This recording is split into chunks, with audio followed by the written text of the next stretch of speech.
Engine running. Liftoff. We have a liftoff. Hello and welcome. It is Eric Erickson here, Atlanta's Evening News on WSB. The phone number 404-872-0750, 1-800-WSB Talk. If you want to be a part of the program, 404-872-0750, 1-800-WSB Talk. We need to go back to the border issue because it's funny. I was thinking this morning. Remember just a couple of months ago, the media saying the situation at the border was a manufactured crisis, that the president, he addressed the nation, called for a plan to fund the border, fund the detention camps, fund housing and comfort for the illegal immigrants who are in these detention facilities. And the Democrats, of course, said no, they weren't going to fund anything. In fact, many of the presidential candidates who are Democrats saying this is a huge issue and something needs to be done now. Back then, we're saying it was manufactured. But more than that, yesterday, there was a vote in Congress, and these Democrats all skipped it for their debate in South Carolina, which we will get to here in a minute. But let's review the way the media covered the situation for the last 6 months. Here's my question. Are you convinced? Did his last-ditch effort to persuade Americans that there is a crisis at the southern border, did it work? This is a manufactured crisis. At the heart of this whole thing are a whole bunch of lies. We have a president who will go on TV tonight and lie and lie and lie some more.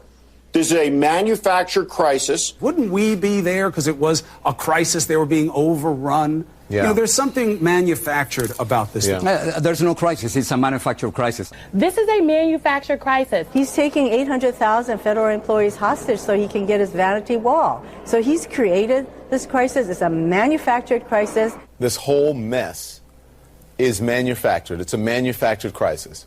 A non-crisis at the border that's really not fooling anybody.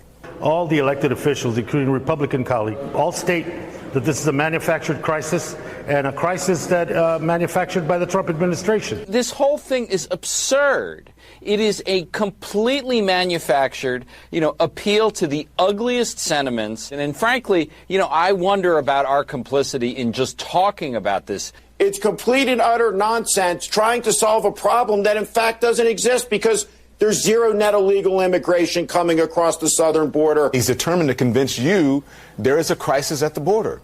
They're playing the public, you, for suckers. And now, of course, Don Lemon last night cried on his show on CNN over the crisis at the border that just a few months ago he was saying was manufactured. So what is actually happening? Well, if you believe, of all things, the New York Times editorial page. Yeah, the New York Times editorial page, not exactly a bastion of conservative thought. The editorial page writers of the New York Times in an unsigned editorial for that paper only a month ago pointed out that, yeah, there actually is a crisis. And Democrats do need to give the president the funding to improve the humanitarian situation along the southern border. I was stunned that the New York Times did this, but you need to understand why. It has nothing to do with the president manufacturing anything. And I know that has become a common talking point on the left. Another talking point on the left right now is that the president has caused the problems on the border. There are a couple of things happening here that people have gotten so shallow and partisan that they're unwilling to actually look at the facts of what are going on. First of all, one of the things that's happening is the president's team, when they came in, and this is where the Democrats to some degree get their idea that he's exacerbated or manufactured the crisis. The Obama administration would detain people, and when the detention facilities got to limits, in many times they would rapidly process people through and tell them just go on your way and report back for your court date and get them out to clear up space for the new people coming in. The Trump administration changed the policy, and they're not doing that. Now, the reason they're not doing that, and this doesn't get reported, is that virtually 98% of the people who were being released by the Obama administration never then returned for court. 98% never actually showed up for their court appearance. So the Trump administration said, well, we're not going to let these people out because we know 98% of them aren't going to come back. So instead, what we need to do is we need to expand the facilities and get more beds. And that then is where the Democrats are complicit in manufacturing this crisis. They refuse to provide the funds to expand the facilities, increase the number of judges who are processing people, increase the number of guards, increase the number of facilities, and increase the number of beds. That was the proposal the president made. If you'll remember, he addressed the nation on the issue. The Democrats said it was just a manufactured crisis. They weren't going to go along with it. They didn't. That's why we are where we are today. So the other thing that's happening is that the situation south of the border has become destabilized further, and there are more people coming this way. Now, let's break this down. The flood of refugees coming north from Central American countries, Honduras, El Salvador, Nicaragua, Guatemala, they're coming north, and some of them, as we've had a couple callers point out, some of them are coming north because you have coyotes, drug cartels who are making money off of them. And they're making money off of them by telling these people that if you go to the United States, you can get through. It's easy to cross the border, and you'll be able to get money and send it home to your families. Pay us, we'll get you there. That is happening, and it's happening at an increased rate. But the other thing that's also happening is there are a number of people from these countries who are fleeing because of instability. Many of these countries are barely hanging on. And frankly, this is a problem that the United States of America helped manufacture, and it goes back to the Bush administration. I know, I'm a conservative. I like George Bush. But we need to admit that the Bush administration got so focused on the Middle East after 9/11, they largely abandoned Western hemispheric stability. They abandoned propping up regimes that were favorable to us, and they abandoned assisting regimes that were stable democratic countries. And the result is that you had people like Hugo Chavez in Venezuela and Castro in Cuba. You had the Chinese, the Russians, and others who began helping socialist regimes crop up in Central America. Many of those socialist regimes were tied into drug cartels or gangs in Central America and have since allowed those gangs and cartels to run free, destabilizing countries, driving up violence, causing people to want to flee. This is a long-term problem that the United States, by being distracted by the Middle East after 9/11, helped cause.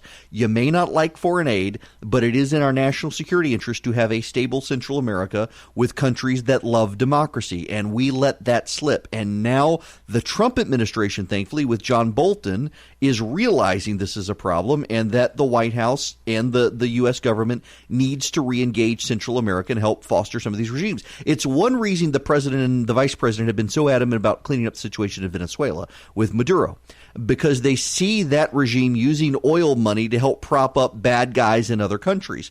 We're also seeing something very, very specific that is a big sign for us that we can engage safely in Central America to help some of these countries, and that is that the voters in those countries where elections still happen, if only superficially, are rising up in large numbers to protest existing regimes.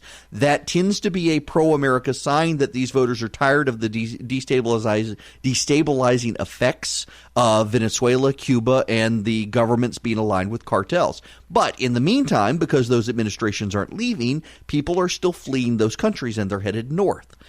They can't stay in Mexico. The reason they can't stay in Mexico is that virtually every single person who stays in Mexico and claims refugee status because of violence in their home country gets sent back to their home country. Mexico's not a safe place to seek asylum, so they continue to go north. Now, there's another aspect of this we need to get into. You heard in the newscast the disturbing picture of the father and daughter dead in the water, the migrants coming to the United States. This is another angle of manufactured crisis or not that the media doesn't want to tell you about. Why are you seeing that picture? Because I've seen the pictures of the people streaming across the border easily. I've seen the pictures of the people sneaking through the barriers. I've seen the pictures of the gang shooting at U.S. border agents. You're not seeing those pictures. They're not in the news. You have a dead illegal immigrant and his daughter. It's tragic. And the media wants you to see that picture. Why don't they want you to see the other pictures?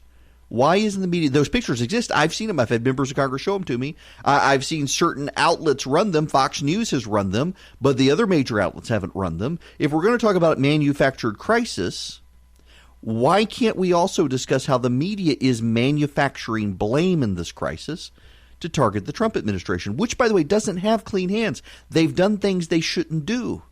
But it's not them alone. This is a long-standing problem with the United States, and the president was honest in January and February. The president laid out the problem, that there was an influx of people because of violence in Central America. There were more people coming over. It was more than we had the capacity to deal with. We needed expanded beds. We needed expanded shelters. We needed expanded detention facilities, and you just heard the montage. The media and the Democrats working together saying this was all manufactured. The president was telling the truth, and the media said it was manufactured.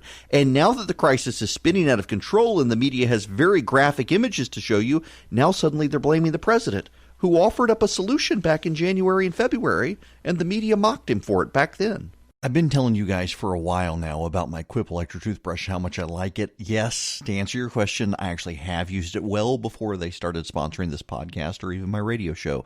I like the Quip. I like the Quip because I bought one of those $99 fancy electric toothbrushes several years ago, and it was crap. I mean, it really was crap. The brush head was tiny, but it was designed on such a head that was so big I couldn't get it to the back of my mouth.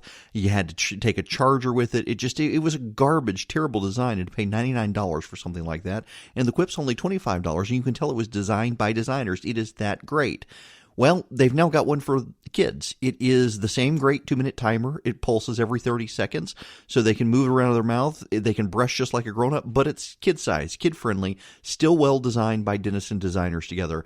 I cannot recommend the Quip enough. I have tried the super cheap $3 battery-powered ones at the grocery store. I've tried the $99 super expensive ones. Y'all, the Quip is the best toothbrush I've ever used. I hope it will be for you as well. I love it.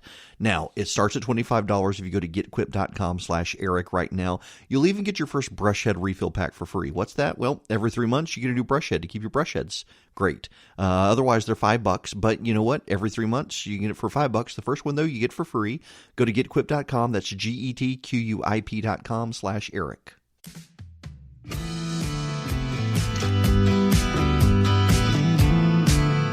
It is Eric Erickson here on Atlanta's Evening News. The phone number is 404-872-0750, 1-800-WSB-TALK. I hesitate to do this because I hate to get into the behind-the-scenes business of business stuff, but I was talking to a friend of mine, and he really encouraged me to do it, so I am. I cannot confirm to you, because of security reasons and whatnot, that the vice president's coming to the Resurgent gathering. I would like to be able to make it public, but I can't. And we've still got details we have to work on.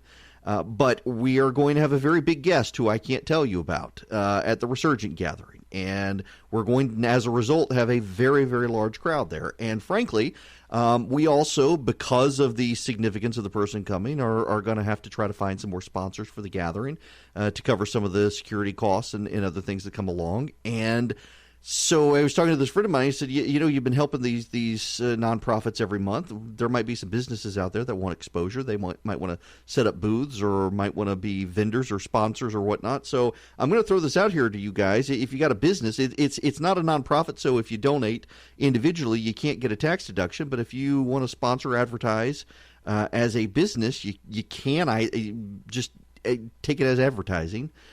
If you want to reach out to us, eric@theresurgent.com. It's going to be a couple $1,000s to do, just so you know. It goes to a good cause, gets you good exposure.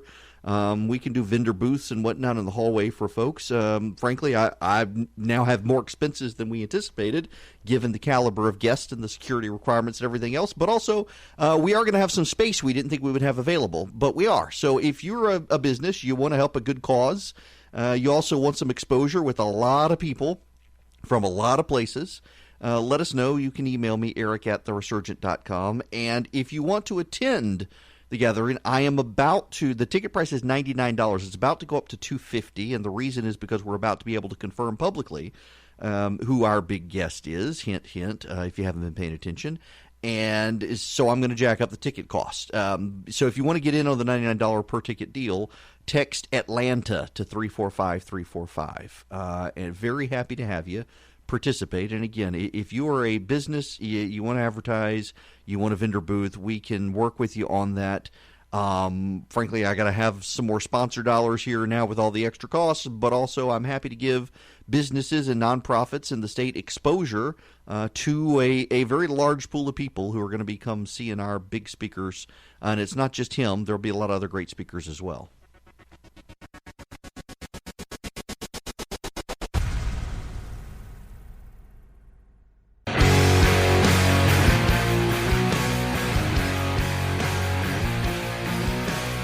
Alrighty, let us go to the phones. 404-872-0750, 1-800-WSB Talk. I'm going to go to Jack next in Atlanta. Jack, welcome. Eric, how you doing? Good, how are you? I'm doing well. Good to be with you. Just a comment on your analysis earlier about the crisis or the issues at the border. Excellent job. Thank you. And my comment is, why isn't Trump doing this?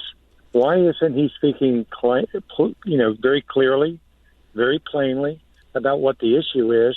Put it out there in front of the people, and let them make the decision. I mean, I don't understand. It seems like most of the politicians, and this is not a knock on Trump, but it seems like most of the politicians are surface dwellers. They don't get very deep into the conversation. They don't explain it. They use very limited statistics, and I know statistics can be used as a pro or con depending on your argument. But at least make the attempt to, define the issue, talk about what the problem was, the 98% not returning for their court date under the Obama. Talk about the number of people over that 8-year period, and just speak very clearly, and I think most people would just get it. Well, Jack, I would say yes. You are right in that regard, but I would also point out that the president did say a lot of these things in not just his State of the Union address, but also during the government shutdown period when he addressed the nation, laid out his plan of what he wanted. And the media really championed the issue of it's a manufactured crisis. They didn't want to give him a fair hearing. In fact, you had some of the fact-checking services out there try to debunk him, say he wasn't telling the full truth on this stuff when he was. It's very, very frustrating to me, and I know it is to people in the White House. There is another aspect of this, though, if I'm being fair. One of the aspects of this is that the president likes to go off script, and the White House, by and large, when they arrange for him to do telepromptering, they leave space in for him to go off script, and sometimes that trips him up on these issues, and it causes problems for the president, because he tends to lose focus on the points they've outlined for him. It's just, we're at a state in this country where we do have a crisis on the border. And, and for a while there, I will admit to you, I was saying this is an ongoing situation. It's not a crisis.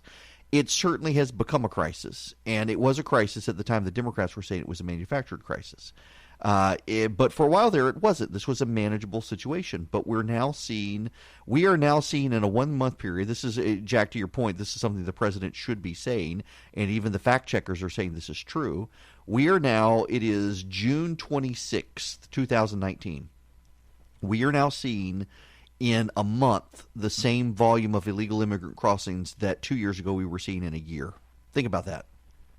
Everyone was saying illegal immigration is down, and that's true, but the data is old. We're now seeing in a month what had been happening in a year, and that's staggering to think about. And it, in large part, I know there are a lot of people out there who have bought into this myth that there is that coyotes are getting people to pay them to come over, promising them sweet dreams and whatnot, and that is true. That is part of it's happening. But the overwhelming majority of people who are fleeing to the north are not coming because they're being recruited or what have you. They're coming because the situation in Central America has become so destabilized.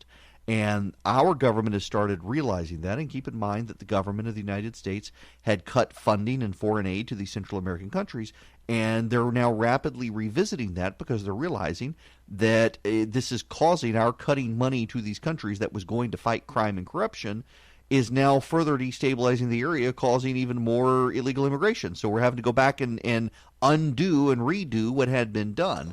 There are huge systemic problems south of the border. And the media just calling it a manufactured crisis has done a real disservice to it. It pains me to say it because I can't stand them.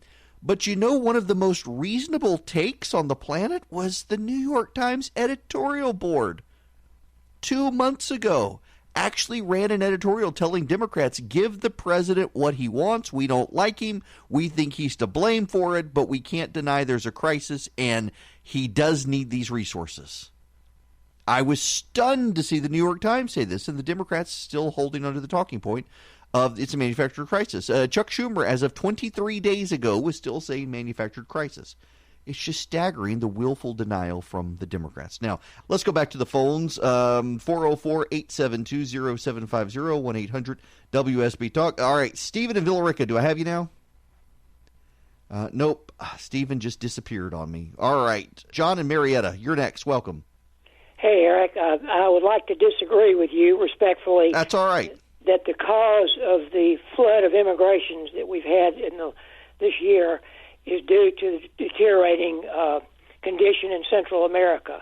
I believe the cause of it is almost exclusively because the Democratic Party has issued a tacit red carpet welcoming immigrants to come here, meeting them at the border with lawyers to help immigration lawyers, and putting them in touch with where they can get welfare from churches or government or whoever.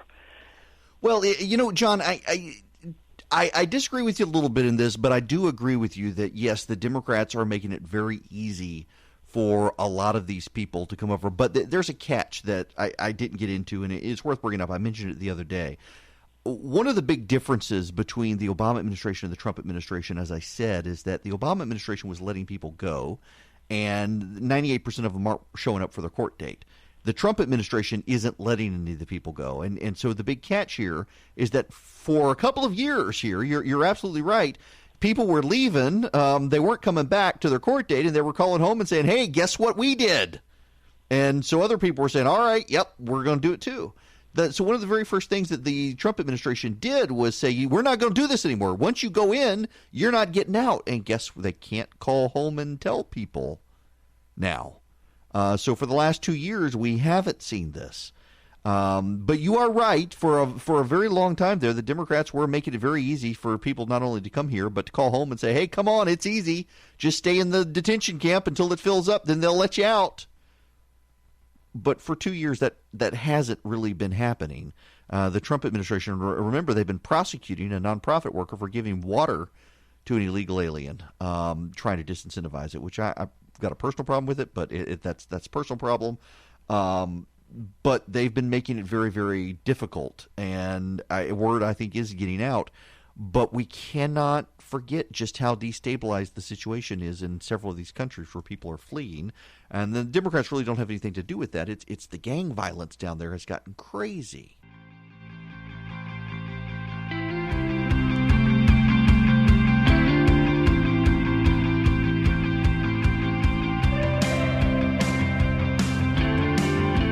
It is 55 after the hour. I'm Eric Erickson here on WSB. The phone number 404-872-0750, 1-800-WSB-TALK. Mark in Woodstock, you're going to be next. Welcome. Yes. Yes, sir. Yes. Eric, Mark here, Woodstock. Enjoyed your show for a long time. Also enjoyed your competitor show, a recent competitor. But nobody said what the real reason for the immigration problem is, and that is it's Trump's fault.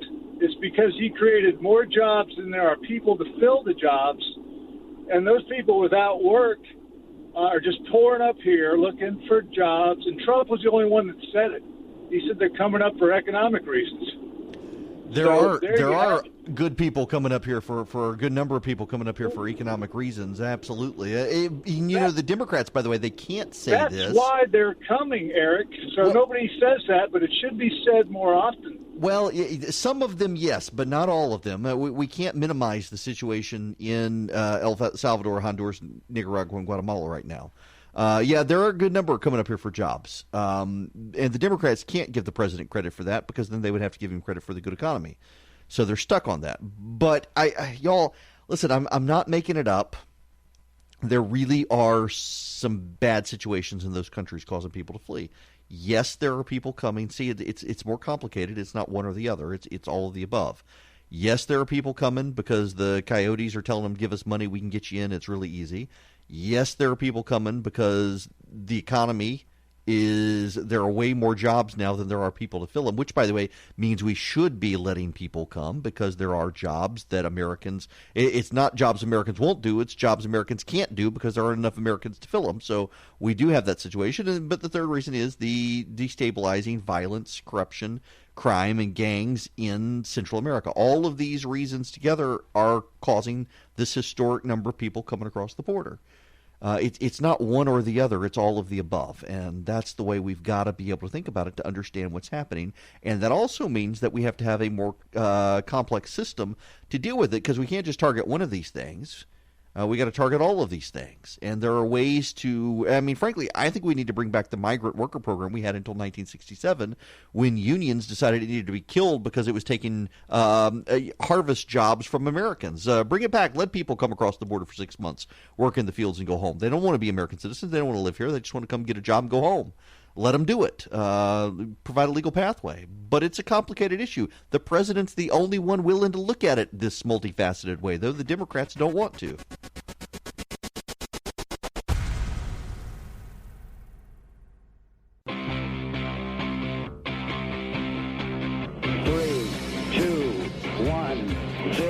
All engine running. Liftoff. We have a liftoff. Good evening. Welcome. It is Eric Erickson here, Atlanta's Evening News on WSB. The phone number, if you'd like to be a part of the program, 404-872-0750, 1-800-WSB Talk. The storm we've been watching for the last hour was small. It's now gotten very large, and it covers now basically everything to the south of I-20 and west of I-85. So basically, south side of the city, if you're headed down 85, you're going to have some very, very strong storms all the way down to the Alabama line now, intensifying also in the direct metro area by the airport. Union City, College Park, you're starting to get some rain in that area.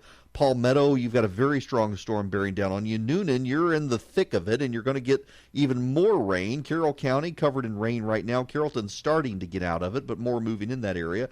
But also now it's starting to spread a little bit in the northern part above I-20, west of the city.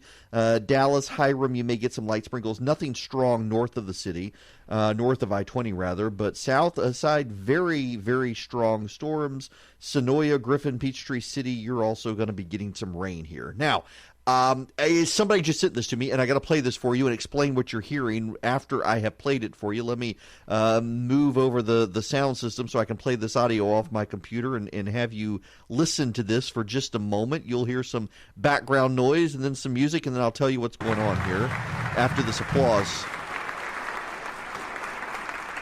I'm actually very impressed with this.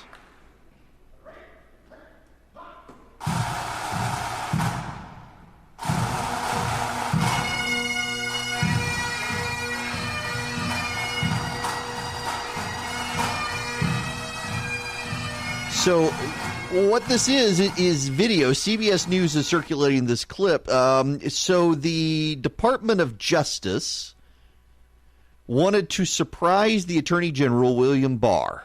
William Barr, they were having a gathering today with the Justice Department, and they invited down the Emerald Society, which is the pipes and drums bagpipers from the New York City Police Department. And in so doing, the Attorney General got wind of the plot. And here's something I did not know about the Attorney General. He is an avid, beyond hobbyist, to the level of professional bagpipe player. So when he got wind of the plot, he informed the Emerald Society to come on down, don't tell the Justice Department that he knew about it, and that he would be the one playing the bagpipes.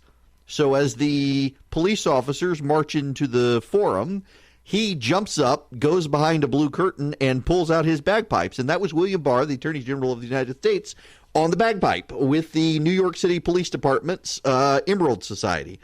Which, I mean, I find this hilarious. He goes on to say that, I'm very proficient, as they say, with spying. The crowd laughed. Good for him, though. That's a side of a public official you rarely get to see. Very, very funny. Now, we need to talk about the Democratic debate if we can. There are folks on hold. Please bear with me. Please bear with me. And we need to discuss this thing we're going to see tonight. That is the Democratic National Committee's organized debates. We were going to do a live debate show after the show. And it's we can't do it. So you don't have to put up with me all night. You were going to have to put up with me until midnight. And you can't. Because the South Carolina Democratic Party, the Florida Democratic Party, they've given some exclusivity provisions to MSNBC to run this first debate. And they're not allowing anyone else to run the debate. And so we can't cover the debate. We will be able to play some clips from the debate, but we also have to be very careful in the amount, volume, and size of the clips we play because of copyright issues. Even C-SPAN is not allowed to run the debate. The other news networks will not be covered. And to some degree, that may be a good thing because there are some people who are going to look like outright fools on stage at these Democratic debates, including this Marianne Williamson person who's a spiritualist who somehow was able to get enough support to be able to get on stage. So one of the things that we've got to watch is what Joe Biden does on stage, because Joe Biden is the front runner and all the Democrats are gunning for him. And several people have looked at the clock and said that none of these candidates is really going to get more than 7 minutes max airtime in these debates. So how do they all stand out? Who stands out? Some of them are going to come across looking like dolts, and there is a real concern within the Democratic Party fundraising apparatus that these people are going to push Joe Biden very much to the left. You have Alexandria Ocasio-Cortez out right now saying that Joe Biden is not going to mobilize progressives, and that in not mobilizing progressives, he's going to hurt himself. Biden is in a very difficult position, and I need to explain the parameters of this for you. For those of you who haven't tuned in, this will be new. For some of you, it may sound a little bit like a broken record, but just ask yourself, who are black women voting for in the Democratic primary right now? They're voting for Joe Biden. They're voting for Joe Biden because he was the vice president to the first black president of the United States. That's why the Democrats are attacking Joe Biden on his race record and segregation record and things like that. They need black women to not vote for him. The media is also trying to make Elizabeth Warren happen. That reminds me, the New York Times pushed out a story. And I screenshotted the text alert on my phone of it was just the most bizarre thing. This is the actual story the New York Times pushed out. Elizabeth Warren was a gifted debater as an ambitious teenager in 1960s Oklahoma. Whose mind did she change the most? Her own, on the role of women. That's right. They are trying to make Elizabeth Warren happen. Now, to be fair, Jamie Dupree says that today, him following the candidates around, she's actually coming across as the most polished of the Biden alternatives. And it is true. She comes across as a very polished person on the stage. She's just terrible one-on-one, and those sorts of things add up over time. The media really, really, really wants her to happen, though. They need an alternative to Joe Biden. This field is beclowning themselves. That Eric Swalwell guy is just an idiot. You got Jay Inslee out there saying every problem is related to climate change. But they have this other strategic problem, and Alexandria Ocasio-Cortez hits on it, and she actually does accurately. Biden is allowing moderates to flirt with the Democratic Party. There are Republicans who are looking at the Democratic Party who don't like Trump. If Biden goes to the left, he alienates those people, and they stay home. If Biden doesn't go to the left, he alienates young progressives. And the question is whether there are enough young progressives to carry him across the finish line or not. Will he lose without the young progressives? Here is my thinking, just as an analyst, as someone who ran campaigns. Biden is foolish to take this ploy and move left. The reason being is Hillary Clinton won the popular vote. Hillary Clinton lost the election because of the Electoral College, because she lost blue-collar voters in 3 states she didn't visit: Pennsylvania, Wisconsin, and Michigan. Hillary Clinton did a very terrible job targeting voters in those areas. They didn't turn out for her. Biden understands this. Hillary Clinton was not carried over by young progressives. They didn't turn out and vote at the rate she needed. And they don't turn out at the rate anyone needs, particularly now that weed is legal across the nation. But moderate voters who want a place to call home that is other than Donald Trump's party, they very, very much want someone to go to, and Biden risks them if he goes too far to the left. So he's got to be really careful in ways that some of these other people don't have to be really careful. And I think he's smart enough to understand this. Intuitively, I think Joe Biden understands that if he goes in the direction that that Alexandria Ocasio-Cortez wants him to go, then he winds up getting stuck with something that alienates a lot of voters who are just looking for someone to go to who they feel is reasonable, safe, and not scary. He doesn't need to listen to Alexandria Ocasio-Cortez on really anything. And now, Deep Thoughts by Alexandria Ocasio-Cortez. People often say, "How are you going to pay for it?" And I find the question so puzzling because how do you pay for something that's more affordable? How do you pay for cheaper rent? You just pay for it. That was Deep Thoughts by Alexandria Ocasio-Cortez. I've been telling you guys for a while now about my Quip electric toothbrush, how much I like it. Yes, to answer your question, I actually have used it well before they started sponsoring this podcast or even my radio show. I like the Quip. I like the Quip because I bought one of those $99 fancy electric toothbrushes several years ago, and it was crap. I mean, it really was crap. The brush head was tiny, but it was designed on such a head that was so big I couldn't get it to the back of my mouth. You had to take a charger with it. It was a garbage, terrible design, and to pay $99 for something like that. And the Quip's only $25, and you can tell it was designed by designers. It is that great.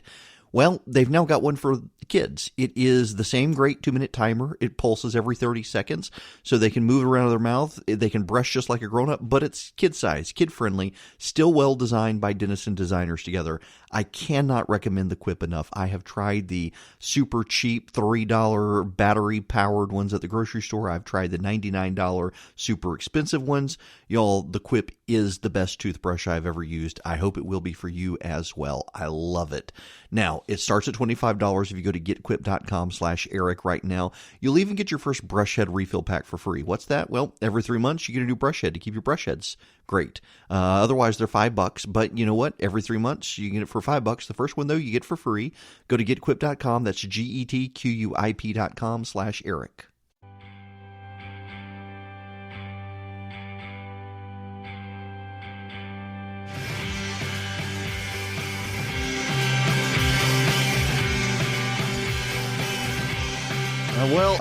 Now, let's see. I want to take some calls. I want to go to Aaron. Welcome to the program, Aaron. How are you? I'm doing fantastic. How about you, sir? Great. What's going on? I have a question for you, and I just want to get your opinion on the fair tax. I know I heard about it with, I just had his name and I can't remember. Bortz.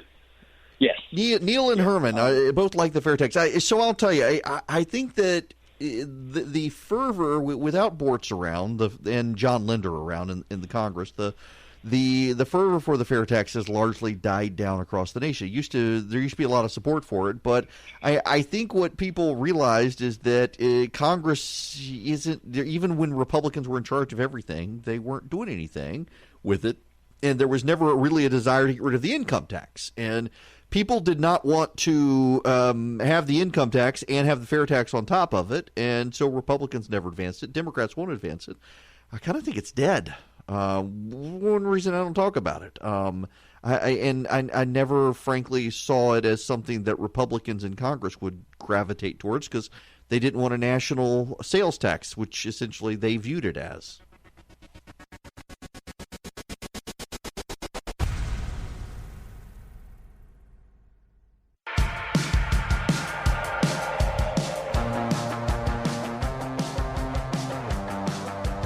Welcome back. It is Eric Erickson here, News 95.5, AM 750 WSB. The phone number 404-872-0750, 1-800-WSB Talk.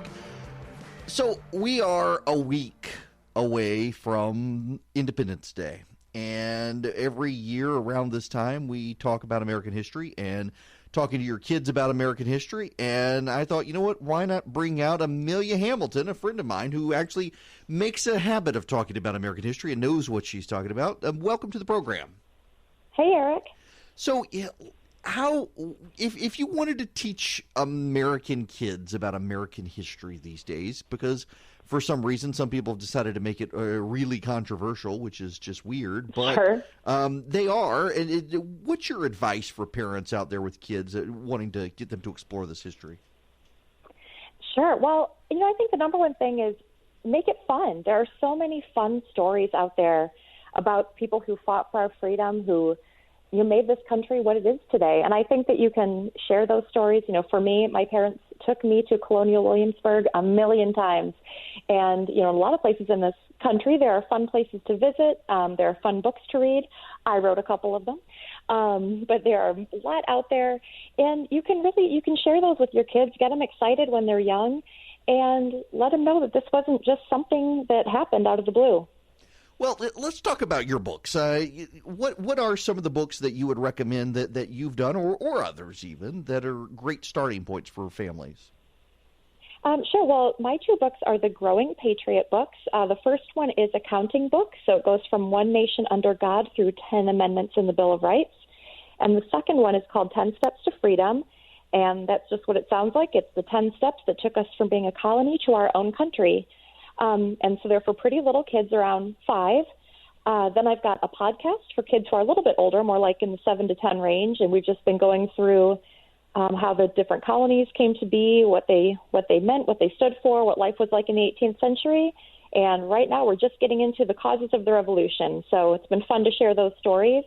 But gosh, there are so many out there. There's a kind of cartoon series called Liberty's Kids. There are Regnery Publishing has a series of whole series of kids books, by Newt Gingrich. There's a ton of good stuff out there.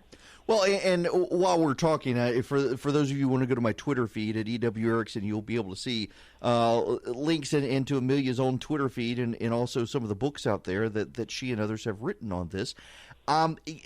History tends to be one of those things. I think I know some parents who are really into teaching their kids about it, and others just think it'll happen organically in school, whether it does or not.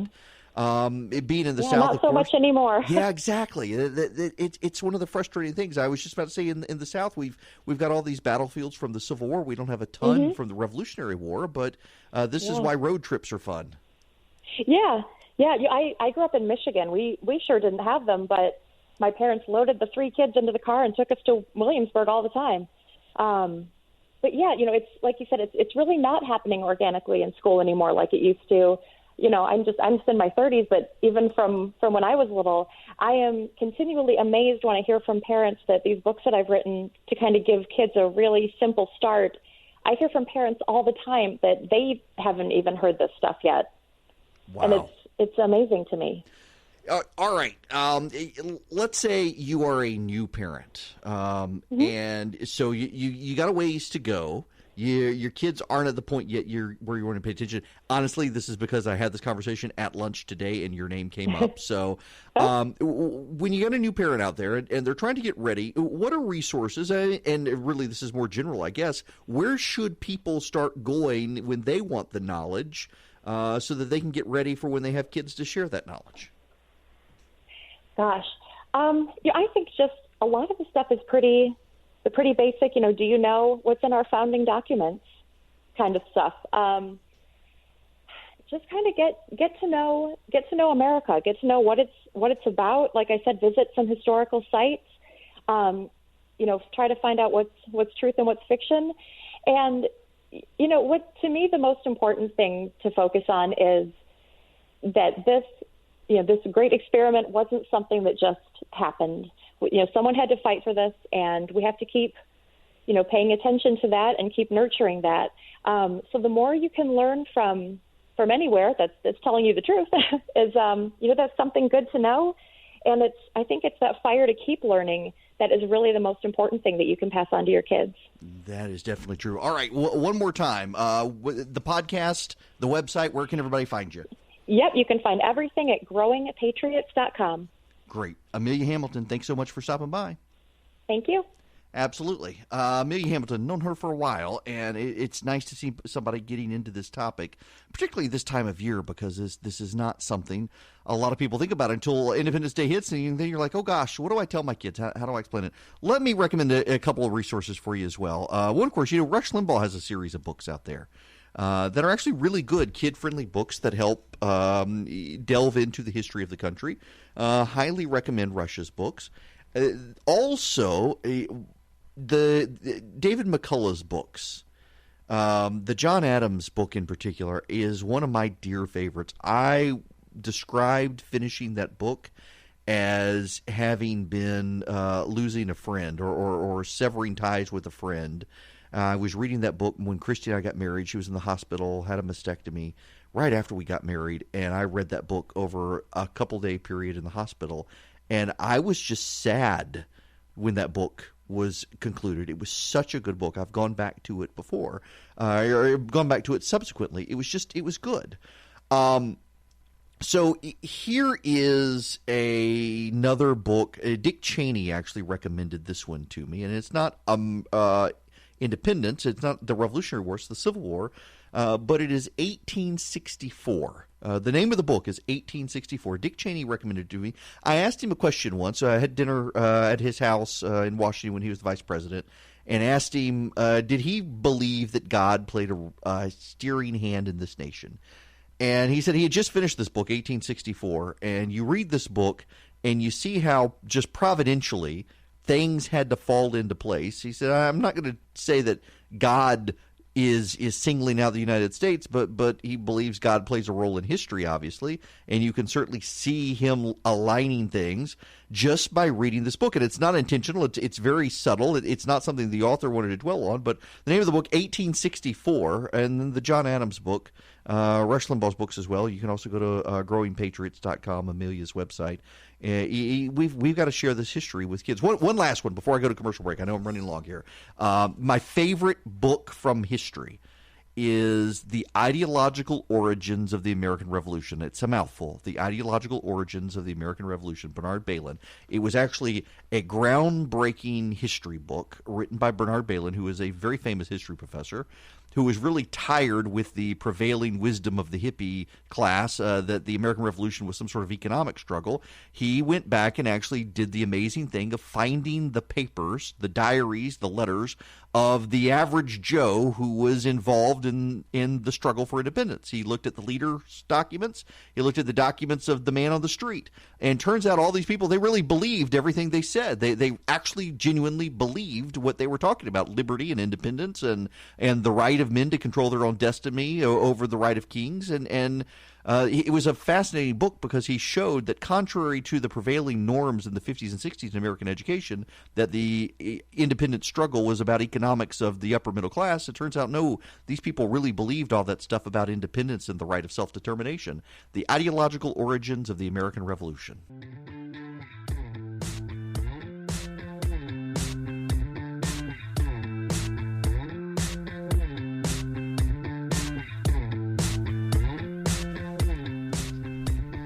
So this is weird. There's a clip circulating of an old Law and Order episode from 2012 where a man assaulted a woman in a Bergdorf Goodman dressing room in Manhattan. That's just coincidental, is it not?